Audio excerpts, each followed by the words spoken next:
Good evening, everybody. This is Dr. Mark Waller. Welcome to our Thursday evening Q&A, and this is the lovely Vanessa Marino, who is the Hello. manager of our online community Thought Masters. And welcome, Vanessa. Thank you. Happy to be Nice, here. nice to see you. Earlier today, we had a brief little exchange, and you said you wanted to revisit the topic of attachment. Yes. So, what motivated that, and what did you have on your mind? So first of all, I I've noticed that it's become a really hot topic on Uh huh. Instagram Okay. and among even some of my friends. We like to have our intellectual conversations about attachment and how we ourselves developed our own attachment styles. And it wasn't until college that I was introduced to the concept of attachment style, and I've just been exploring it ever since. It was something Okay. so fascinating to me because I had no idea, no notion until I took a psychology class. And then that's when my eyes were opened, and I realized, oh, this is a thing.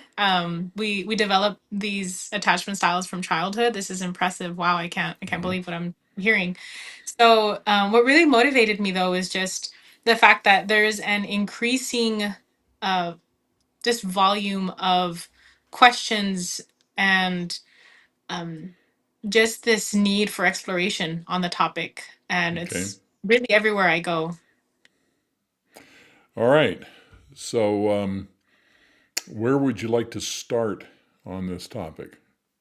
I would like to start with just expounding a bit more about what different attachment styles there are, because Okay. you had mentioned an interesting comment last time about the secure attachment, and hopefully we can expound on that a little bit more too. All right. So I've prepared some crude little slides here, and Yay. hopefully hopefully they will come through. So let's look at attachment styles. There. This is based on the work of Mary Ainsworth and John Bowlby way back in the 80s. And I might mention that they studied childhood attachments. They used a an experimental technique called the strange situation.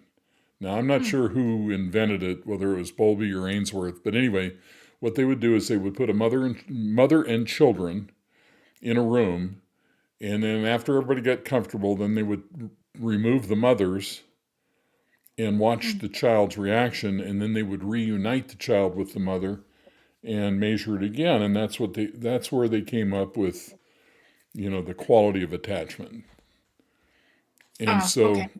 now the reason I'm mentioning that is that's a little bit different than adult attachment styles.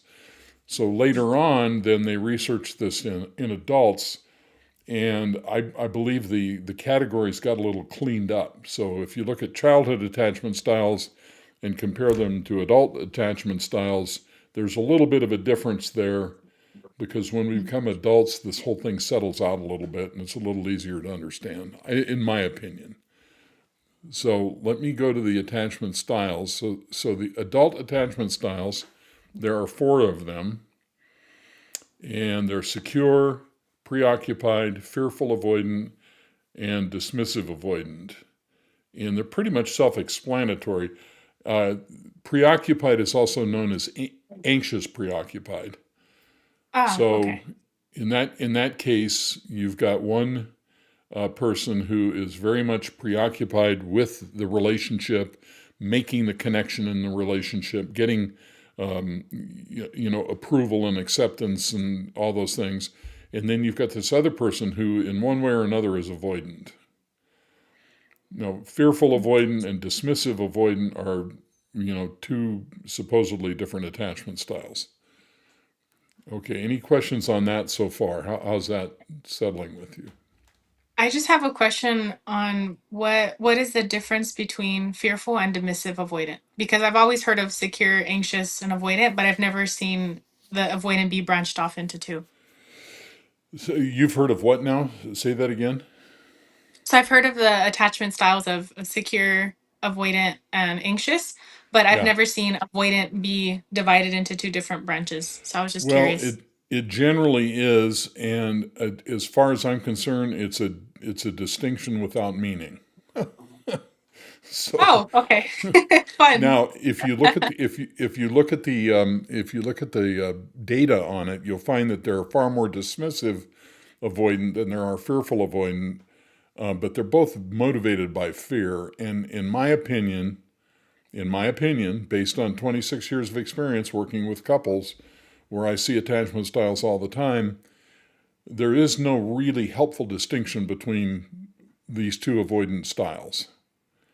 So right away we can just we can boil this down to three: secure, preoccupied, and avoidant. So how Okay. does that sound?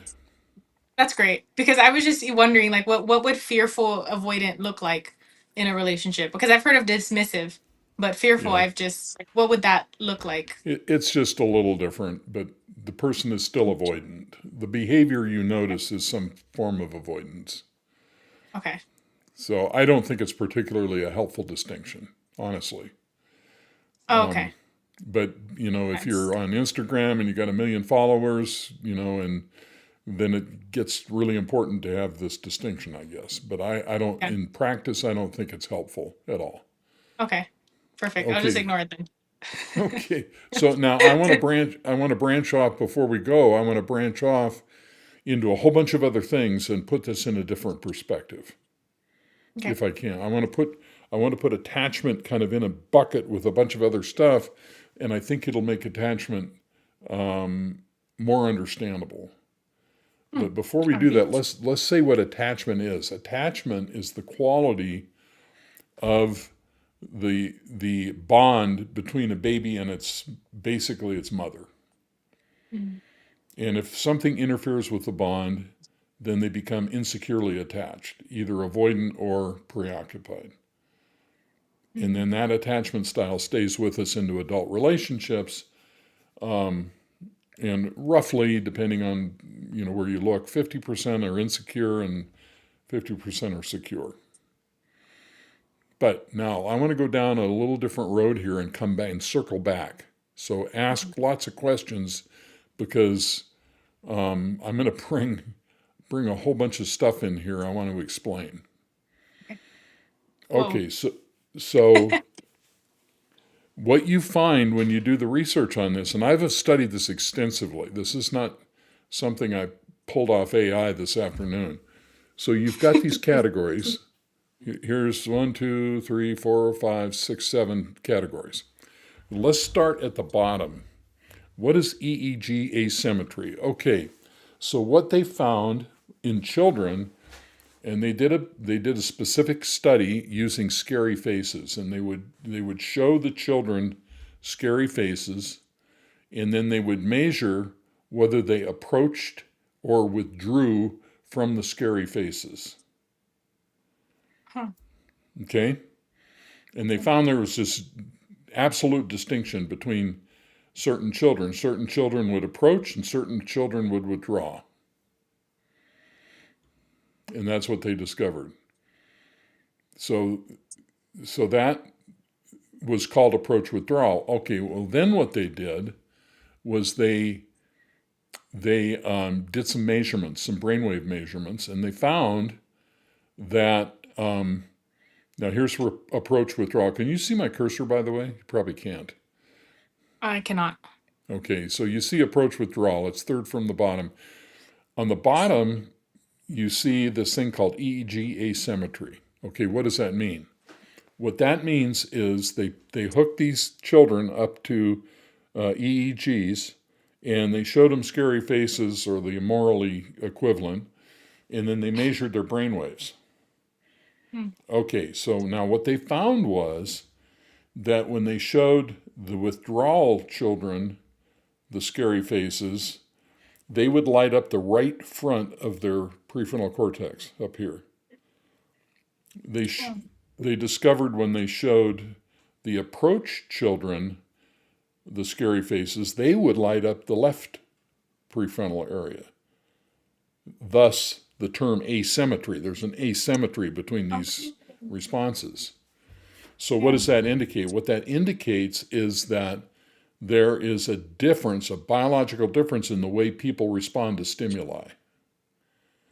Hmm. About half of us withdraw from stimuli instinctively, and the other half approach. Okay, you Oh, probably wow. can't see where I'm going with this yet, Not yet. but these are documented. This is all documented in the research, and it's in my book, The Dance of the Lion and the Unicorn. Okay. Okay, so now um, we're going to go up here to fight or flight and predators versus prey. So what we found was that in the research is that we're all mammals, and so we have strategies of predators and prey. This makes perfect sense, doesn't it? Yeah. We have to kill or be killed to survive. And so that ties in to fight or flight, right?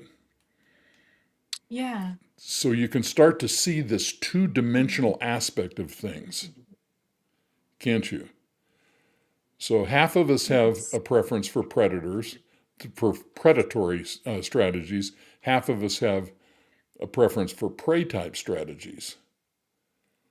This Yeah. aligns with approach withdrawal and EEG asymmetry. And it Wow. also aligns with fight or flight. Does this all make sense so far?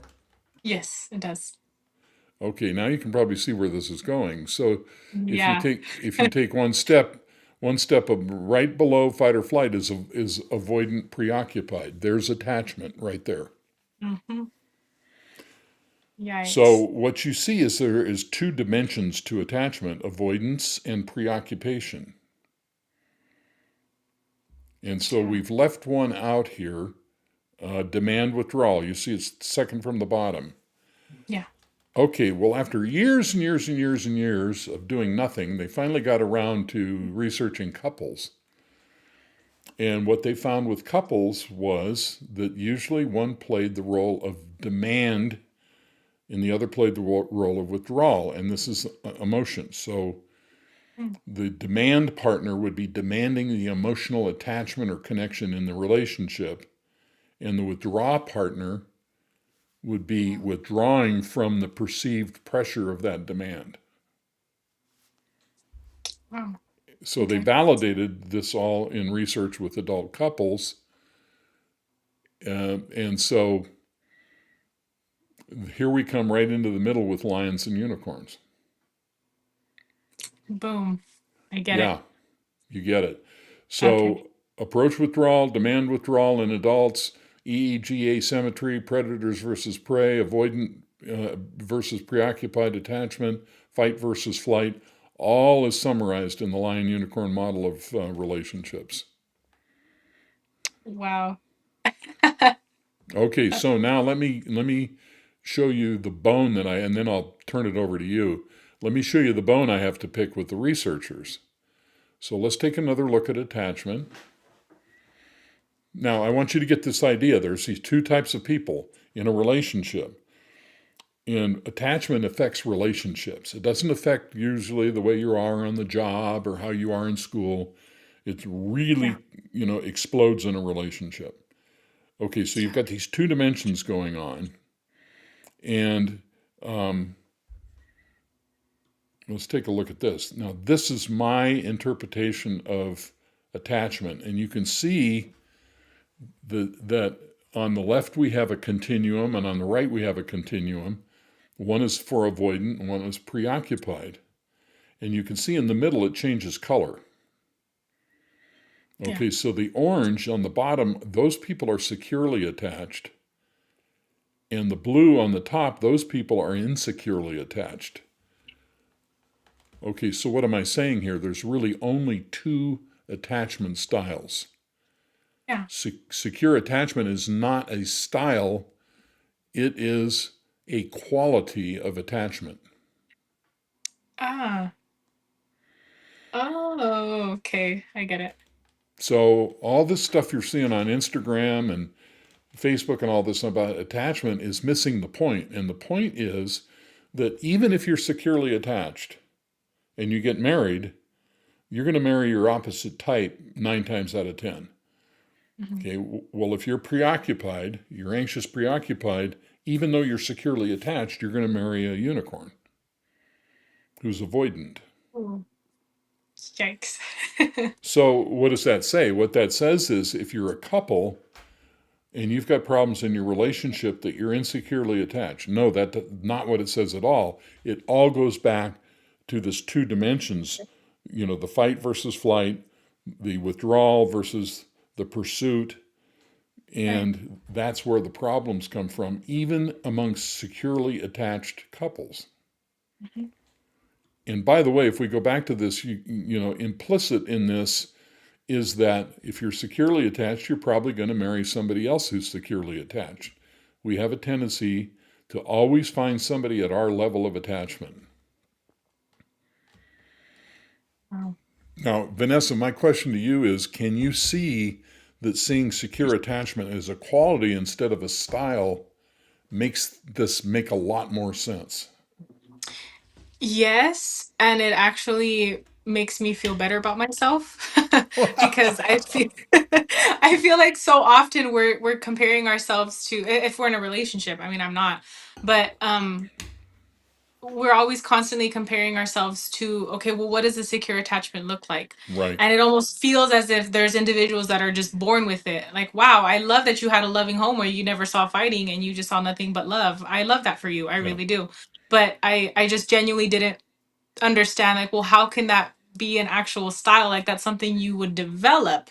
It's not something you are necessarily just, it's like avoidant. It's not that it's necessarily handed to you, but you are placed in certain situations where you develop either of those two um styles. So I can completely see where you're coming from, and it makes a lot of sense of the posts that I've been seeing and engaging with.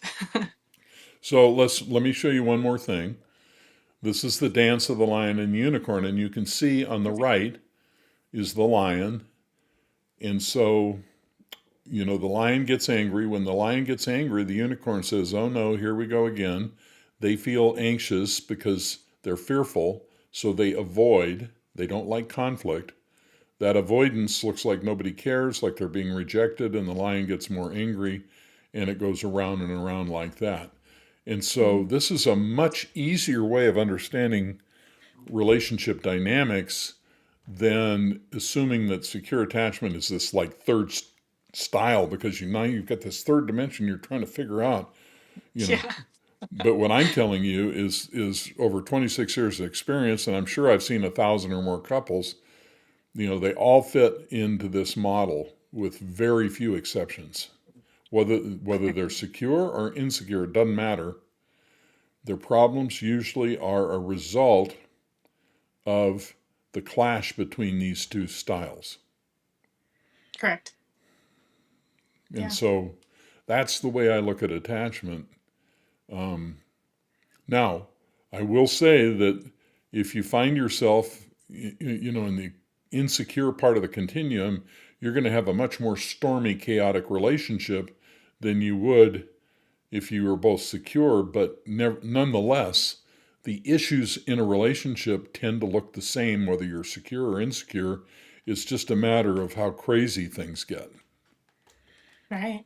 And if you have the tools going into the relationship on how to deal with Right. chaos. Right. And so securely attached people have tools to prevent themselves from, going off the deep end, and they can basically sit in a counseling session and do some work. People who are Yeah. severely insecurely attached, they have probably Mhm. no chance of, sitting still long enough without losing their minds Yeah, to go through the process, which is very sad. absolutely. Just seeing that visual was so helpful about like insecure and secure. I was thinking, man, pairing somebody who's insecure avoidant with someone who's secure preoccupied, that I can see why there would be so much chaos because Yeah. like just seeing that visually, it encapsulates a lot of the challenges and struggles that couples go through. Now, let me just say, if you're listening to this and you have a question, please don't hold back. Type your questions in the comments and we'll bring them up on the screen here and talk about them. because this is a very important and interesting topic. And as Vanessa said, it's a hot topic on the internet.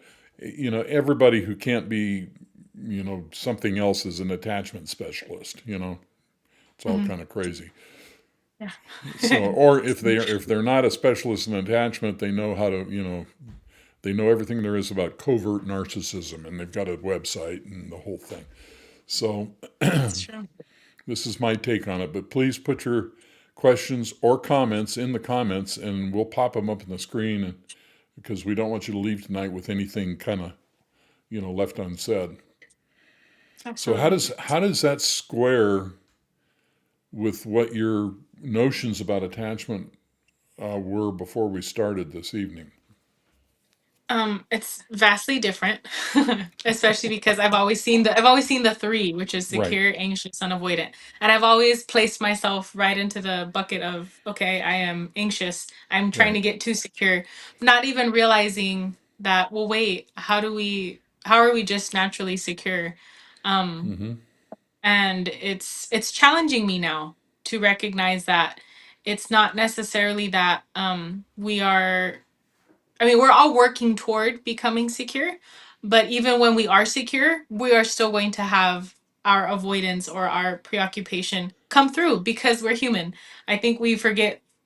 I would think we forget that sometimes, and we feel that, Right. well, okay, I've done all the work, I've done all the self care workshops that I've been seeing, and I've done all the healing, I've done all the somatic exercises. Now I'm secure. No, and especially if, like, I can even lie to myself right now. Like, I am single. I think that, okay, I have all these things put together, I have all my chickens in a basket, but it's like, well, I have to be in that relationship to actually allow that to come through and to work on Right. these things. And that's why I can see why now it's the dance of the lion and the unicorn. I'm going to find a unicorns that I'm going to work through these things Right. with, because if I'm just in my head all the time, what does that knowledge serve me? It doesn't do me any justice. So there was another point I wanted to make that from something you said. Mhm. You can see, based on the struggles that you're having that you just described, you can see if secure were an attachment style, that if you were secure, you would be searching around while trying to understand what your problem was. But if you assume it's a quality of attachment, then you know right away, okay, I'm even either avoidant or preoccupied, and now I know where to look. Yeah, So the that's title true. for the live stream tonight was Cancer or Cure. Well, you can see what you just said was very smart and very important, that the purpose of a relationship in many respects is to bring this stuff up so we'll be able to look at ourselves. Yeah. And if we don't look at ourselves, then we're just going to be carrying our you know, our toxic waste from our childhood. By the way, in this diagram, these big yellow circles are the part of the brain called the limbic system, which is fight or flight. And this is where we build a roadmap as children for what a relationship looks like. Mm.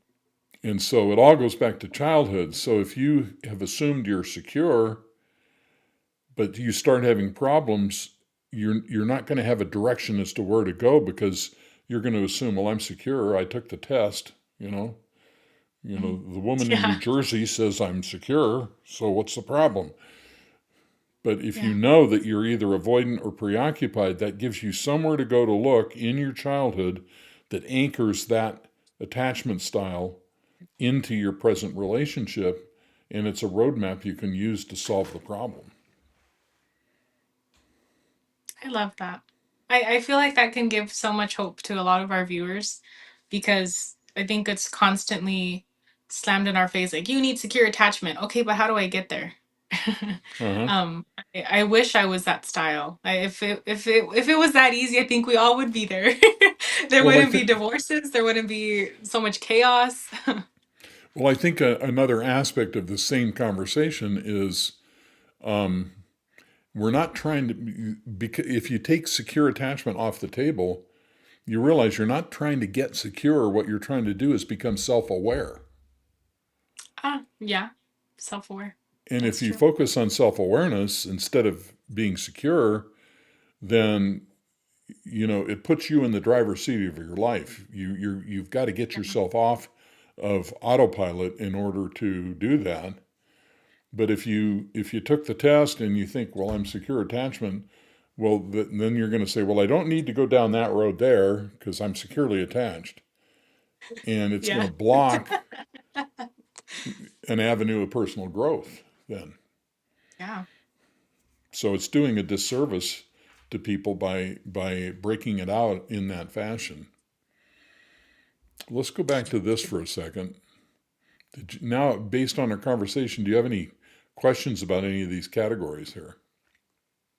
Not about the categories, but I was just curious. Well, I guess I was just curious about whether if um avoidance and preoccupation tends to favor either like the lion or the unicorn. Like, are lions for the most part preoccupied, and are unicorns most likely avoidant? And I know it's even in the diagram, but it, can Well, you? we'll think about it. What is the goal Oh of wait, a light unicorn bulb. or a lion?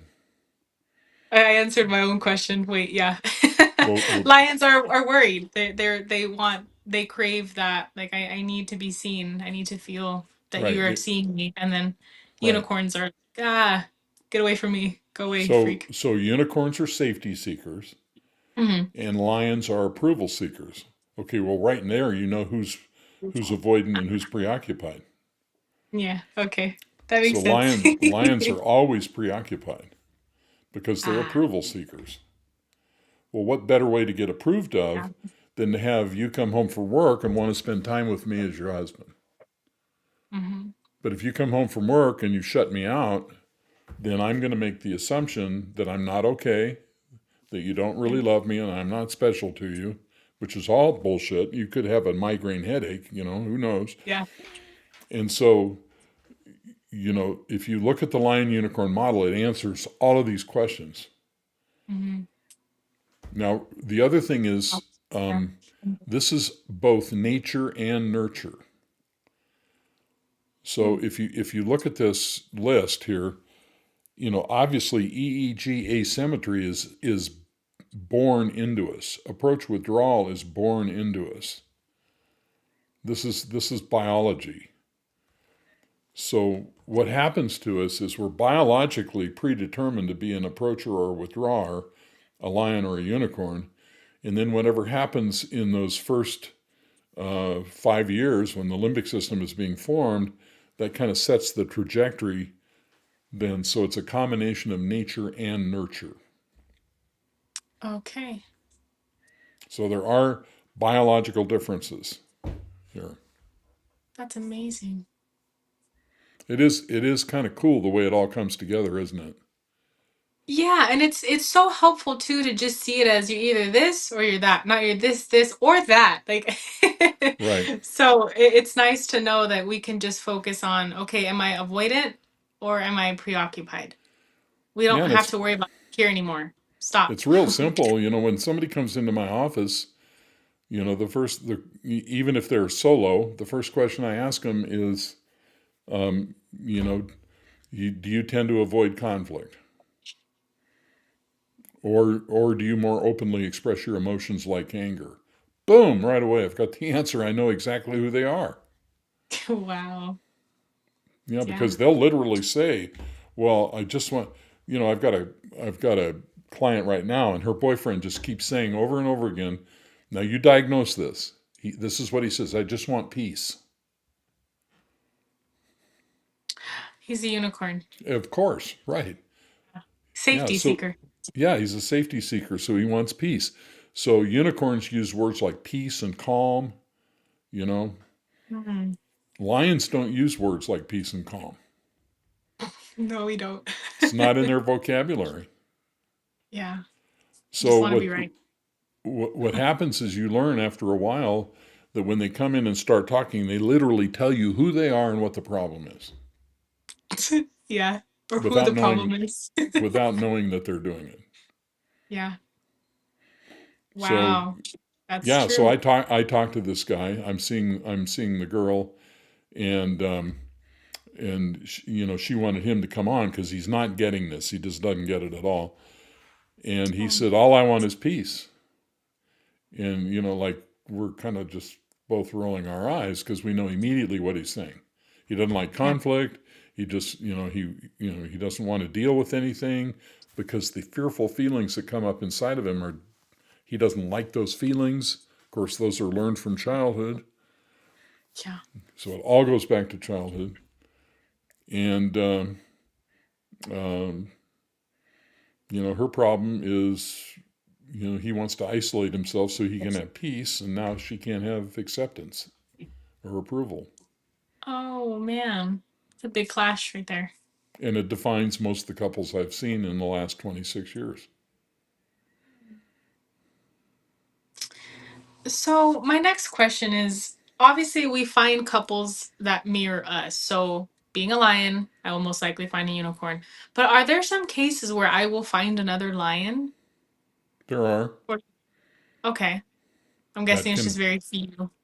that can happen, and it's not the usual pairing. I'd say maybe it happens, you know, 70 to 90% of the time you find your opposite type.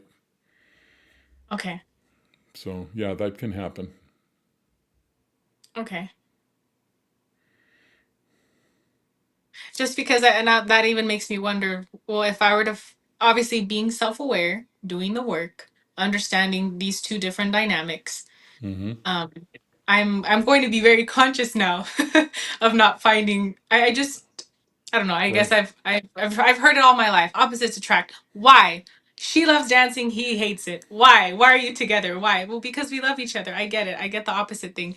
But I'm so motivated to not find my opposite. And so I'm Mm. wondering, well, okay, uh, is that something that can be not worked on, but since we're So, talking about secure attachment, yeah, go ahead.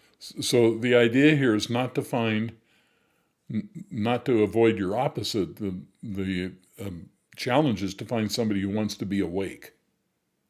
Yeah, with me, Yes. So which is so great. the idea is not to find a better lion or a better unicorn because those are unconscious patterns. And by the way, if you have a Oh, question, put them in the oh, I get comments. you. Okay. So if I'm when I'm in my lion pattern of taking things personally and feeling rejected, I am unconscious. You Christina and I just finished recording an episode for the Mastering Thought channel, and the idea is that we have this harmonic design of awareness built into us, and that um, when we become unconscious, we create distortions in that design, and now awareness can't see itself through the mirror of our lives the way it wants to. And so we're literally blocking the flow of presence in our lives by not being aware of what's going on. So the purpose of a relationship and understanding this model is to bring yourself to awareness, Hmm. and that's where fulfillment happens. Yeah. The first period in the relationship is blissful and wonderful and filled with lust, but after that, your issues come up in your face, and you've got to have a way of handling them, and this is a roadmap to do that. Beautifully said. Thank you for reminding me again, too, that lions and unicorns is simply a model of unconscious patterns. That's I right. forget that. I forget that. So Yeah, knowing and being aware now that I operate as a lion, it helps to acknowledge, okay, you're right. Like um it's not about becoming a better lion. It's not about finding the best unicorn. It's simply how can I be present with my partner, and that's right. what does presence look like? How do we Yes, communicate? How do we turn chaos into confusion, or how do we turn chaos and confusion into peace right. and just reconciliation? So Hmm. that's a beautiful reminder that the point isn't to find a better version of a lion or unicorn, but simply to just enjoy being with your partner. And there's so many people I come across, friends, family, even just people in passing at the mall, and everyone's so unhappy But it's once again goes back to sorry. It does, and I don't mean that in a mean way. It's just it breaks my heart because relationships could really be a dance, and a Uh-huh. beautiful one Mm-hmm. if we allow it to be. But a lot of times our issues get in the way, or we don't know how to deal with our issues, that then the relationship becomes a threat to our well-being, and now we take everything out on our partners, and we don't know why we are the way we are. We don't know why we keep attracting this toxic personality, Yeah. and it just always goes back to presence. So it's yeah, Well, and it's just a reminder.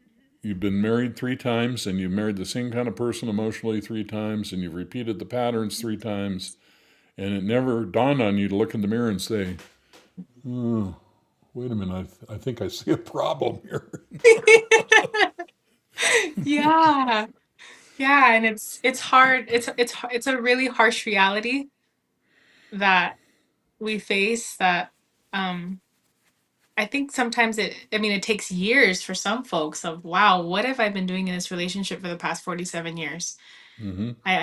I can't do this anymore. I mean, we hear it Yeah. all the time. I mean, sometimes you'll hear a random family member or somebody talk about, "Oh yeah, this couple was together for 60 years and they divorced." Why? Maybe Mm-hmm. it had something to do with self-awareness? Question mark. I mean, Everything to do. um yeah, maybe they realized, wait, I've been asleep this whole time. And I'm not Exactly. trying to make light of the situation at all by any means. I know relationships are hard work, but um, it's just it's sad when it really It's really dawns on you, like, what am I doing in this relationship? I'm it's really unhappy. sad. I hate my life. They don't bring light to this to Mm-hmm. my life. They, if anything, they drain me. Why am I here? Exactly. And nobody wants to ask that question. If you're No. listening to us tonight, we really would like to respond to your comments or questions. We've only got a few minutes, so now is the time. If anything I, we've talked about has prompted your curiosity, put it in the comments, and we will yeah. respond. And we know Um, you have those questions. We know you do. I have lots of them, but I just last refrain. last week we got a couple of questions right at the end, and they didn't show up. They showed up in the comments after the video had been closed out, and I kind of felt bad about that. So get Oh them in yeah. now while we're still here. Yeah. So, what do you think? What do you think is motivating people to want to know about attachment? Why is it a hot topic?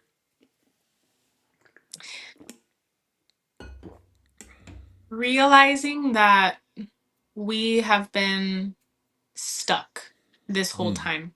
mm-hmm. Just wanting to get unstuck. That's as simply as I can put it. Okay. Seeing posts where I will use myself as an example. I have seen posts where there are um and they could be acting. I'm always hoping that they're not, but I've seen couples where they'll show like, oh, this is what we are doing in our relationship and this is what works, and look at Yeah. how it's not Right. even just how happy we are, it's look at how we talk about these things. We Right. actually get to travel together without fighting every single second we get in the car. Right. This is how we love on our child because we're not so preoccupied on what's going on. So seeing videos like that leads you to question, well, what do you have and what does your partner have that I don't have and that my partner doesn't have, or that I want my future partner to have? Mm-hmm. So it's I think it's just videos, seeing those kind of videos circulate of, oh my gosh, I could possibly be in a healthy relationship. What is this? This is foreign to me. Okay. So being able to see that and recognize, oh, healing, inner work, inner child work, what is this? And so that I feel that that is what's really making or leading the question of, oh, where have I been this whole time? And I don't know, I think COVID kind of opened that too. We had a lot of time on our Oh, hands. right. So COVID, I've noticed that was the boom. Like that's Yeah. when I started really looking at a lot of relationship Yep. videos, following psychologists, therapists, Mm-hmm. everything, everybody, every mental health professional I could, because I wanted help. Because I don't think a lot of times we do engage in that self sabotage, but a lot of us are at least somewhat aware to acknowledge, wait, I don't want to live like this anymore. How can I find that change? How can Right. I make a difference in my own life and in the life of my future generation if I do wish to have kids? So, It does seem like the generation coming up is less shallow and Yeah. more curious. It's Although I must beautiful, say, Mark. huh? It's beautiful. I love it. It's yeah, it's a revival for Well, sure. if we're gonna survive as human beings, we need a generation to pull us out of this Yeah. because we're in desperate shape. We're not in good shape at all. No. There's So, a lot of emotional numbness, and I love that young folks are just questioning the heck out of hmm adults that they caregivers and family members of why do you do what you do? And it's hard. It's hard right. work and it must be done. But if we really do wish to create that change that we seek, well, what are we doing about it? What questions are we asking? What conversations are we having? What are we learning? What are we unlearning too? That's the important part too. What am I unlearning? So, in closing, I've got a couple things. Christina and I, we do a deep dive. Oh, uh, can you show what your book looks like? Um, I wish I could, but I don't. I don't think I have a picture of it available to me. I apologize. Um, that's from your mom. Oh, Yeah, if you let me go back here. Um, so if you go to Amazon and you just type in Mark Waller Lion and Unicorn, it'll pop up. You'll see it. So unfortunately, I don't have a picture available to put in one of the scenes here. So, but that's thank okay. you very much, Maribel, for saying it's a great read. It is a great read. It literally, the Lion and Unicorn book changes your relationship as you're reading the book. Cool. That's that is not a boastful comment. The This information we're talking about tonight, and when people get to chapter 3 and they see this, it's a game changer. Yeah. It completely alters how they see the relationship, and just that alone is enough to change the relationship. So, Yeah. well, thank you for bringing that up. I was going to mention that Christina and I do this is our channel, Mastering Thought. Welcome. We do a blog called A Deep Dive, in which we summarize. It's an AI summarization of the latest video that we do, so you might look at that. Explore our site. We've got all kinds of stuff going on. And also, feel free to contact Vanessa. My email address will be in the comments below. Comment me and send me an email. I'll forward it to Vanessa, and she can get on and she can share her screen and show you the Thought Masters online community. Absolutely. And I was talking to Christina today. Vanessa, I'm going to get with you. We've got some big plans for how we're going to add some things and change some things that's going to integrate both the YouTube channel and the online community and try to do some coaching and help people through these processes. Awesome. Yay. I love that. Is there anything else from anybody in closing? I'm looking at the comments, seeing if anything pops up. I also wrote another great book called Mastering Thought. It's all about the voice in your head, and you can find that on Amazon as well. Um, Not trying to sell books, just trying to share what I've done over the past 30 years. And I hate to take this to the grave with me. I want everybody to know what I've discovered.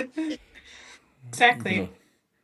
even if I don't know that they know after my time has Yeah. passed, somebody who needs this is going to happen by it, and it's going to be the thing that changes their lives. And I very much hope that that's what happens. Absolutely. Anything in closing, Vanessa? Yeah. Um, I think the main focus is it's always going to go back to this, and this is why our channel is called Mastering Thought. But it's about recognizing what the voice in your head, who the voice in your head really is, and mastering that. awareness. We can't go about life getting into these relationships trying to develop connections if we're not self-aware and if we continuously think that we are the voice that is in our heads. So Excellent. um, it's always going to go back to that. Like, look at all that we talked about today, attachment and everything, but it goes back to, okay, but how can we be present with ourselves, therefore being present with someone else that we really truly care about? Excellent. So we'll be here next Thursday at 6:15 to take your questions. Yes. I don't know yet what our topic is going to be. Hopefully it'll drop out of the sky and we'll hopefully have a lively discussion then. Yeah, as they always do. They always fall out of the sky. It's great. Okay. Thanks so much, Vanessa. Good to see you. Good to see you too, Mark. Thanks everybody for tuning in. See Bye you next bye. week. Bye.